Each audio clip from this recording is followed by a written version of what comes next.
What rank do you think you are, anyway, some forgotten nobody drifting through my tent like you still matter? The voice was sharp, laced with smug superiority, cutting through the humid canvas air of the Marine GP command tent. Dust drifted through sunbeams slicing in from the half-open flap.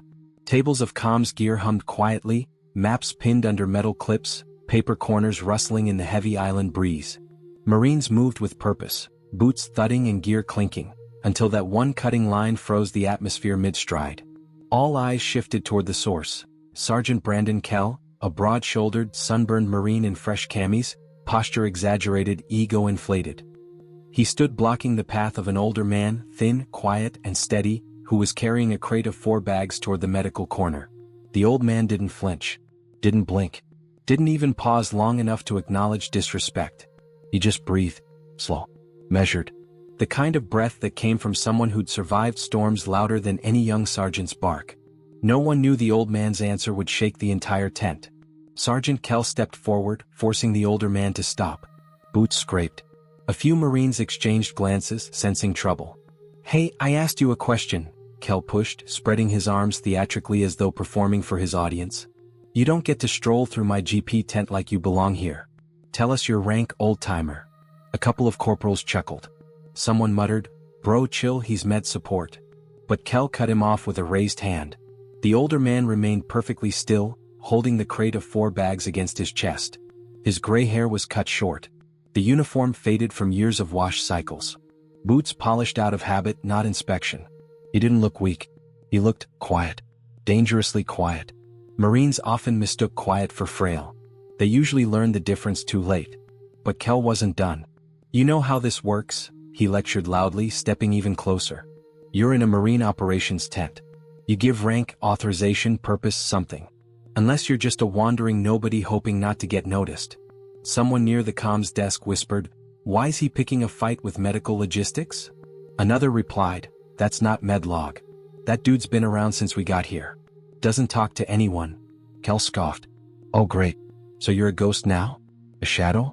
What, float in here because you're bored?" Still, the older man gave no reaction. Not even a shift of weight. Just a faint exhale that sounded more like memory than irritation. A subtle cinematic cue slipped through the atmosphere, a faint hum of rotor blades from the helipad outside, even though no aircraft were landing. As if something old was waking up. The sergeant had no idea he was provoking the wrong man. Kell jabbed a finger toward the older man's chest. "Last chance. Rank. Name. Or get out of my tent." The words hit the room like thrown stones. Still, the old man remained composed, gaze steady, breathing calm, fingers gently adjusting the crate so it didn't slip. That composure irritated Kell more than any argument could have. "Look at him," Kell laughed, appealing to the onlookers. "Too scared to speak. Can't even defend himself. Probably washed out decades ago. Shouldn't be anywhere near active operations." Murmurs rippled. Unease began to outweigh amusement. Then Kell leaned closer, voice dropping into a taunting whisper meant for everyone to hear. "You don't belong here, old man. You're no one." The older man finally lifted his eyes. Just slightly. As if deciding Kell had earned a fragment of his attention. The air changed. Not with aggression, but with the heavy, silent certainty of someone who'd been forced to bury younger, louder men who made similar mistakes. The older man's voice came out low, gravel-soft. "I belong exactly where duty places me, Sergeant." The tone didn't challenge. Didn't apologize. Didn't fear. And that was the problem. Kell exhaled sharply through his nose. "Oh really? Duty? Big word for a volunteer medic running errands." Boots shuffled. 2 Marines subtly backed away from Kell, sensing the tension thickening. A faint radio static flickered in the background, a cinematic production cue, almost like echoes of old battlefield commands crackling through time. Kell folded his arms. "All right. If duty put you here, then tell everyone your rank." Loud enough for the tent to hear. The old man remained still. Measured. Present. His eyes moved from Kell, to the Marines watching, to the doorway where sunlight formed a sharp rectangle across the dusty canvas floor. He spoke one quiet sentence. "My rank is not for you to demand." The tent inhaled sharply as one. If only Kell understood who he was talking to. Kell's lips curled. You wanted a fight. But someone else had heard enough and they were approaching. The tent flaps snapped open with a gust of hot wind. A tall figure stepped inside, a presence carved from command itself. Lieutenant Colonel Marissa Holt, commander of the Joint Medical Operations for the sector, strode into the tent with decisive bootfalls. Her uniform sleeves were rolled with precision, her cover tucked under her arm, sweat glinting on her temples from the midday heat. Conversations died instantly. Kel straightened as though jolted. Holt's eyes swept the tent, taking in faces, tension, and stillness.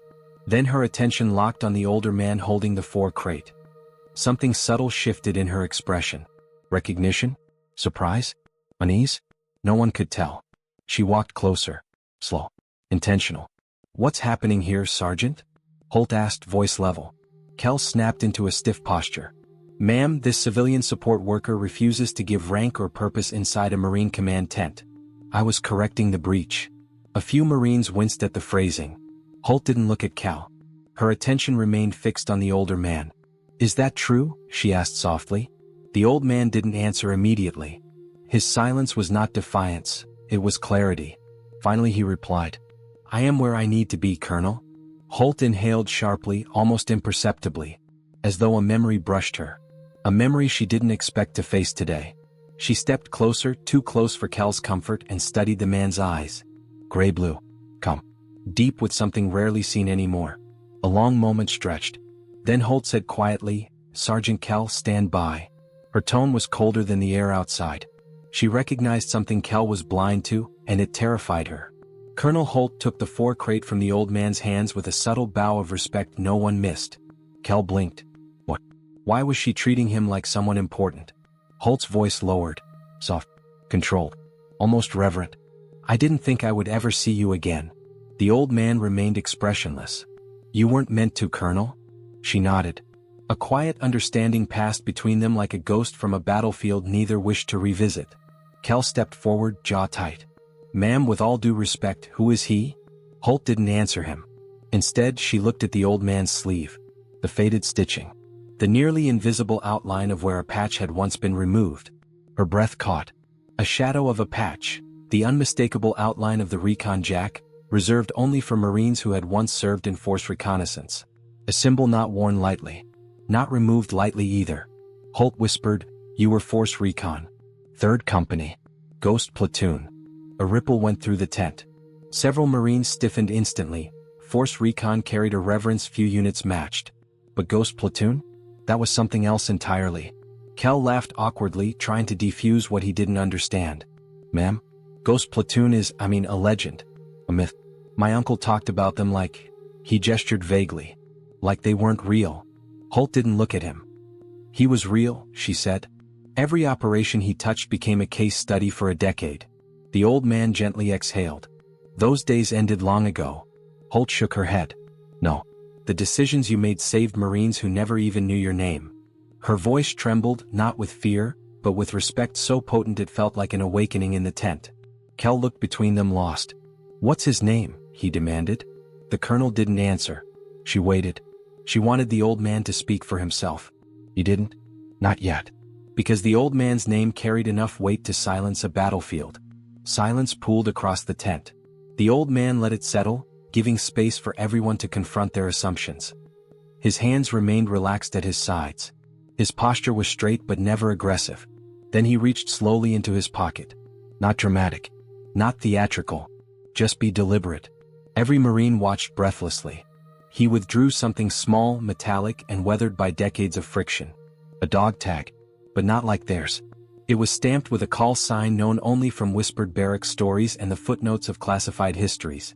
Gray Lancer. Gasps broke the silence. Colonel Holt's throat tightened. "You kept it?" "It kept me," the old man replied softly. Kel stepped back, color draining from his face. "Gray Lancer? No way. He's..." His words tangled into disbelief. "He's not real. Nobody's that good." But the tent knew otherwise. Even the youngest Marine had heard fragments. The unnamed recon operator who evacuated 6 wounded Marines under mortar fire with no covering squad. The ghost who infiltrated a ridge alone during the siege of Quito and returned with intel that prevented a battalion-level ambush. The man who disappeared from documented service after a disaster mission whose details remained buried. No medals. No interviews. No ceremony. Only rumors of a Marine who'd walked into hell and delivered others out. A Marine who had deliberately erased himself from history. The old man slid the dog tag back into his pocket. His voice remained calm. I did my part. Nothing more. Colonel Holt swallowed. You were the only survivor of Operation Lantern Fall. A flashback hue tinted the narrative, a desaturated wash, a cinematic cue of memory. For years they said the recon element was lost. But you carried 4 Marines out through a canyon under fixed enemy positions. Alone. Kel's eyes widened painfully. He looked like his world was reorganizing itself. Ma'am? I didn't know. I swear I didn't know who he was. Holt turned toward him with a hard stare. You didn't ask. You only assumed. The old man looked at Kel. Not with anger. With something far worse. Disappointment. Some legends don't need rank to stand above those who forgot humility. And Kel finally understood the gravity of what he'd done. Kel's breathing grew uneven. The earlier arrogance and swagger drained from his posture, leaving only a man confronted with the weight of his own ignorance. The tent stayed silent, reverent. Even the breeze outside seemed to pause, heat suspended mid-air. Kel stepped forward, voice shaking. Sir, he swallowed hard, unable to meet the older man's eyes. I mean, I don't know what to call you. The old man didn't respond immediately. He didn't gloat. Didn't smirk. He simply regarded Kel with the serenity of someone who'd told far younger men far harsher truths in far darker places. You call me what you call every Marine who stands where he's needed, he said quietly. Brother. The word struck something deep in the tent. Kel blinked hard, once, twice, as if that single sentence dismantled the scaffolding of pride he'd built around himself. The old man stepped past him, retrieving the crate of 4 bags from the table where Holt had placed it. He moved with no urgency, no theatrics. Just purpose. He never stopped being exactly what he was. A Marine who'd come here to serve. Not to be recognized. Not to be revered. Not to be understood. Just to serve. Kel's throat tightened. Sir. I'm sorry, he whispered. The apology sounded small but honest. I didn't mean to, I didn't know, I shouldn't have. The old man's voice remained calm. Arrogance blinds faster than ignorance. But humility restores vision. Holt's eyes softened. A lesson had been delivered with far more force than any reprimand she could issue. Kel's shoulders shook with breath he couldn't steady. But consequences were still coming, just not the ones Kel expected. Colonel Holt now turned fully toward Kel. Her tone was firm but not cruel. Sergeant Kel, your treatment of a fellow Marine, regardless of his current status, was unacceptable. You will stand a formal review for conduct unbecoming. Kel lowered his head. Yes, ma'am. But, Holt continued, I will measure your actions today based on what you choose to do next. Kel looked up slowly. Holt nodded toward the old man loading the 4 bags onto a small handcart. You humiliated a man who carried more Marines out of the fire than you've ever deployed with. If you want redemption, you will start by helping him. Quietly. Respectfully. Kel didn't hesitate. He crossed the tent, took half the crate weight and lifted the cart handle. Sir, if you'll allow me, he said softly. The old man studied him for a moment. Then nodded once. Nothing dramatic. Just permission. Kel exhaled shakily, relief mixing with the sting of humility. Around them, Marines straightened, inspired by the moment. Respect replaced tension, reverence replacing ego. Even Holt allowed a small, approving breath. But the old man still had one final truth to deliver. The old man paused at the tent exit, sunlight outlining his figure against the dust-filled air. Kel stood beside him, shaking but determined. Before we take these to medical, the old man said softly, there is something you should know, Sergeant. Kel swallowed. Yes, sir? The old man turned, looking at the younger Marine with eyes that had once scanned battlefields through smoke and fire. My rank? He said quietly. You asked for it. The tent leaned in, every breath drawn, every heartbeat suspended. I gave it up so others didn't have to carry what I carried, he continued. But rank never defined me. His gaze sharpened with a calm intensity that rippled through every Marine present. Service did. Kel closed his eyes, the words anchoring deep. The old man placed a steady hand on his shoulder. Earn your title every day. Not by demanding respect, but by giving it. Some lines stay with you long after the story fades. The two stepped out into the sunlight, pushing the cart toward the field medical tent. But the legend's final gesture would linger long after he left the base. As they walked across the dusty compound, the breeze shifted. For a brief moment, the faint echo of distant rotor blades hummed across the field, a soft auditory cue, barely above a whisper, as though some past operation still moved in parallel time. Kel glanced sideways.